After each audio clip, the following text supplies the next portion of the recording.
Soul Streaming Entry 19. At the root of it all is just hurt. Lately, I've been noticing something.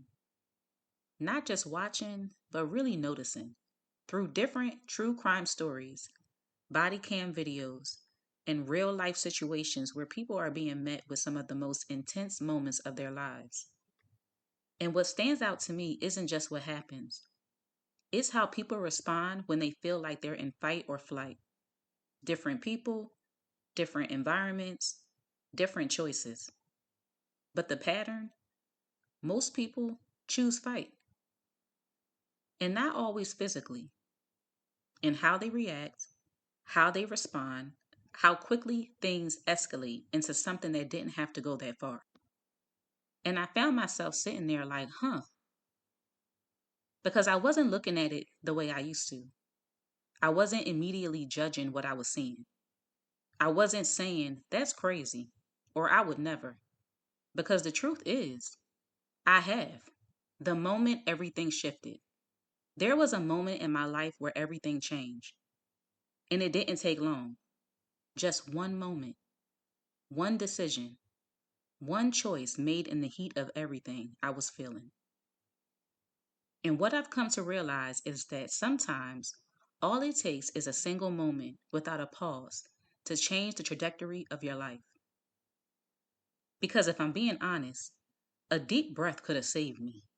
A pause, a moment to step back, a second to ask myself, is what I'm about to do really necessary? But I didn't take that breath. There was a buildup, red flags, moments where I could have left, opportunities to take a different route, but I stayed. I kept going, and by the time everything came to a head, I wasn't responding from clarity. I was responding from being fed up, feeling provoked, feeling hurt. And instead of choosing myself, I chose to stay and fight. I could have left. I could have grabbed what I needed and figured the rest out later. I could have communicated, asked for support, taken a different route, but I didn't. I kept going straight into the reaction, straight into the moment, straight into letting hurt drive me. And that choice landed me in jail. Even though it was only 2 days, those 2 days changed the trajectory of my life. Because when I say everything shifted, I mean everything. I couldn't go back to my own apartment. I lost my job. I had to move back in with my parents. I had to pick up 2 part-time jobs just to try to make up for what I lost. And it still wasn't enough. My entire life had to be rearranged. And in the moment, it felt like I lost everything. But what I didn't realize at the time was that I was actually being given something. Because if that situation never happened, I would have never gotten help for the anger I had been carrying. I would have never gone to anger management. I would have never stepped into therapy. And even though those things were court ordered, even though I was doing them to avoid a 2-year sentence, they gave me something I didn't have before. They gave me insight into my choices. Because it's easy to blame, it's easy to point fingers, it's easy to say what someone else did. But it takes a different level of awareness to sit with yourself and ask, what was driving me? Seeing it differently now. And when I look back on it now, I don't just see what I did. I see what was driving me. The hurt, the buildup, the moments I ignored, the exits I had but didn't take. I see the version of me that felt like I had to stand my ground instead of choosing myself. But what really shifted for me is that I don't just see this in hindsight anymore. I see it in real time. When I watch people now, I don't just see what they did. I see the moment where things could have gone differently, the moment where a pause could have changed everything, the moment where hurt stepped in and took the lead. And that's the part most people miss because it's easy to look at the outcome and say, that's crazy. I would never. How could they? But I've lived a version of that moment. So I know It doesn't always feel like a choice when you're in it. And that's where the similarity comes in. Because when you strip everything down, I can see pieces of myself in the people I'm watching, not in what they did, but in what was driving them. And that's when it clicked for me in a deeper way.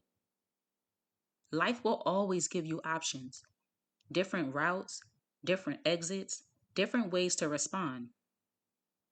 But when hurt is leading, it doesn't always feel like you have access to those options. It feels like there's only one way to go. And most people just keep going straight. At the root of it all is just hurt. I don't see people the way most people do. I don't stop at what they've done. I look at what shaped them before they ever became that version of themselves. I can see the harm. I can see the hurt. I can see the parts of people that others might label as disgusting, wrong, or unforgivable. And I don't turn away from that. But I also don't stop there because I can also see their heart before the hurt. That doesn't mean I excuse it. That doesn't mean I agree with it. It just means I'm not willing to only see half the story. Because the truth is, judgment doesn't really matter. And I know that might sound strange to say, but when you feel the need to judge someone, it's usually because something in you is being triggered. Something you may have experienced, something you haven't fully processed, or something you don't understand from your own lens. The shift into awareness. But I didn't always see it that way. When I first started going to anger management and therapy, I wasn't invested. I was showing up, but I wasn't present. I was there to check a box, to do what I needed to do to avoid a 2-year sentence. That was it. I didn't think it was going to help me. I didn't think I needed it in the way they were presenting it. And if I'm being honest, I wasn't really cooperating. And I'll never forget this moment. The facilitator pulled me to the side after one of the sessions and said, "I've noticed you're not really participating, and I want you to get something out of this experience. Because if this continues, I'm going to have to report back that I'm not sure you're taking this seriously." And I remember being upset because in my mind, I was already dealing with enough. I had already lost so much. And now it felt like something else was being held over my head. But that moment didn't leave me. I had to go to work right after that session, and it just sat with me all day. And at some point, I had to get real with myself. And I asked myself this: what do you actually want out of this? Because, yes, something happened. Yes, you lost a lot. Yes, it didn't feel fair. But what can you actually control? And the answer was simple: myself. That's it. That's all. And something clicked in me that moment. Not all at once, but enough to shift something. Because instead of staying in blame, instead of staying in "this is unfair," instead of staying in judgment, I got curious. I started asking myself different questions, not about what other people did, but about my damn self. What was I feeling in that moment? What was I holding on to? What was driving my reactions? What was underneath all of that? And that curiosity changed everything. Because it's the same curiosity I carry with me now when I watch people. And that's when I started asking myself, what if you heard the hurt before you heard the action? Would you still see people the same way? Because for me, that changes everything. It's the only way I've been able to look past what people do. Because we are not just what we do. And I had to ask myself, how would I feel if I was only judged by one moment in my life? One decision, one reaction, one version of me that didn't represent who I truly am. Is that something I would want to carry forever? Or would I want someone to see beyond that? And that's when I realized I don't excuse how people play out their hurt, but I do understand that everyone is doing the best they can with the lens they have. And when that lens shifts, their life will shift with it. But I know that's easier said than done because when you're in it, when you're triggered, when something feels personal, when something feels so unfair, it doesn't always feel like you have access to a different perspective. So I had to find a way to see things differently, not just in hindsight, but in real time. And what helped me was changing how I looked at it altogether. Instead of seeing life as something happening to me or even something happening around me, I started to see it differently. I started to see it like a game, and not in a way that dismisses what people go through, not in a way that makes light of real experiences, but in a way that helped me understand there are levels, there are choices, there are moments where you can go one way or take a completely different route. And depending on what's driving you in that moment, your experience will look very different. Because when hurt is leading, you don't always realize the level you're playing on. But once you become aware, you start to see the options. And that's when everything begins to change. If this were a game, let's try something different. Not to make light of life, but to make it easier to see what's happening while you're in it. Imagine this is a game, and the goal isn't to win. It isn't to avoid hard moments, and it isn't to control everything around you. The objective is simple: to remain your most authentic, loving, and balanced self no matter what level you're in.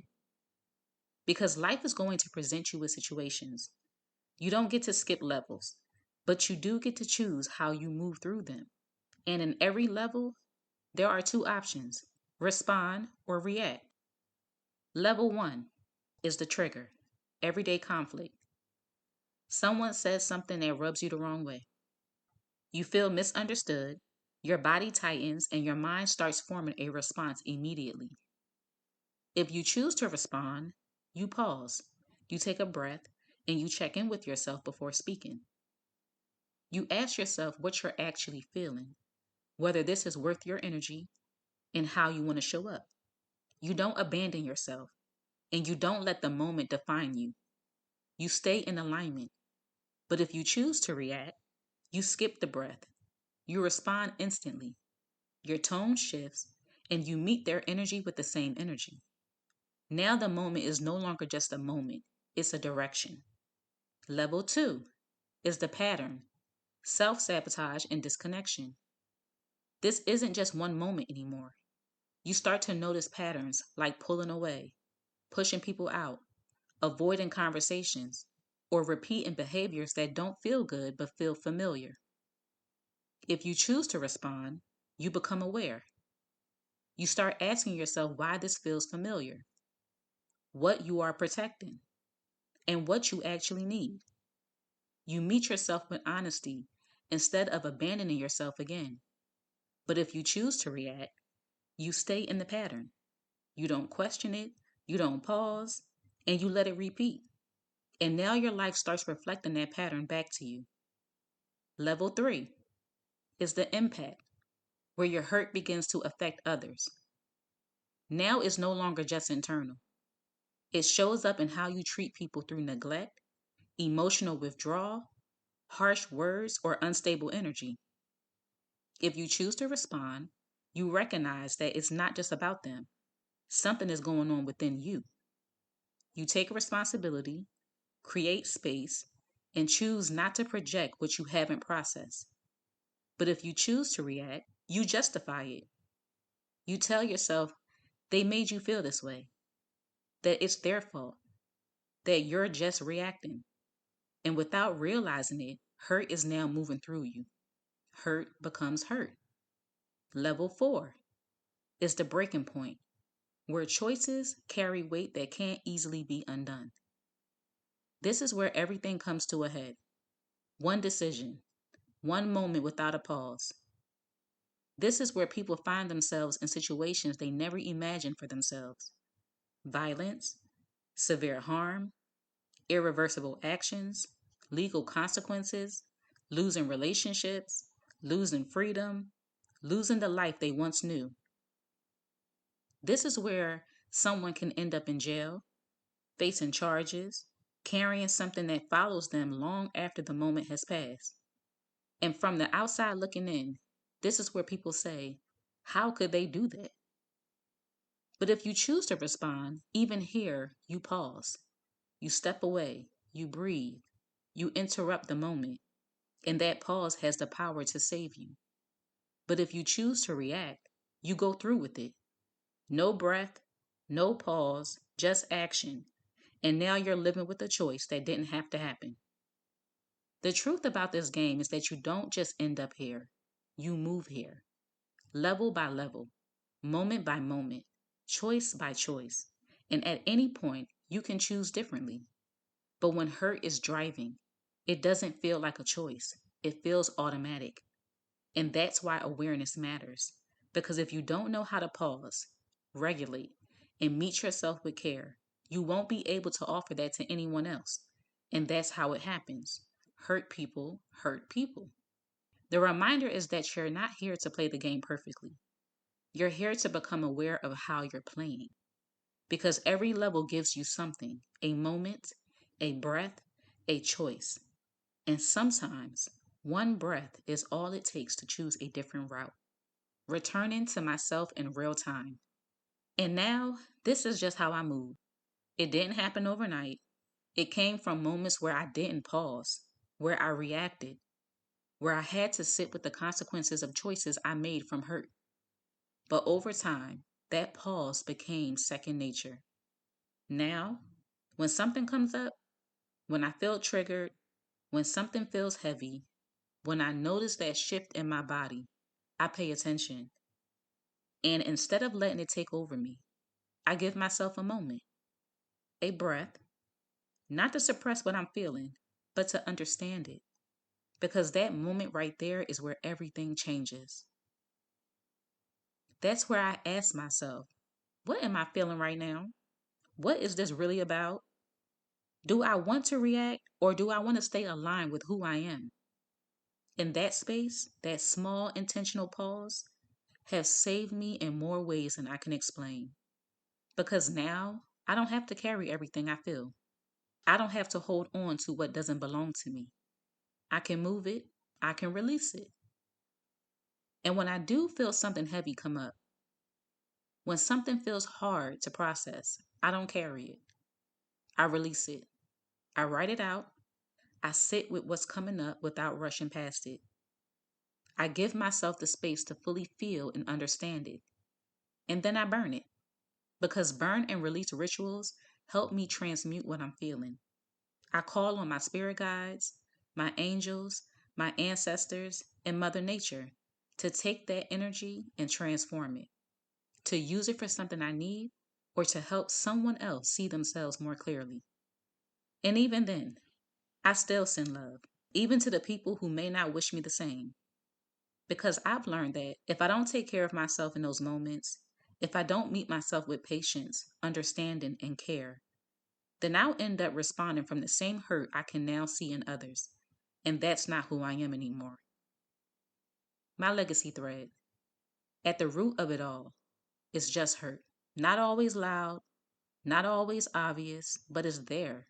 Beneath the reactions, beneath the words, beneath the choices people make in moments where they feel overwhelmed, unseen, or pushed to their edge.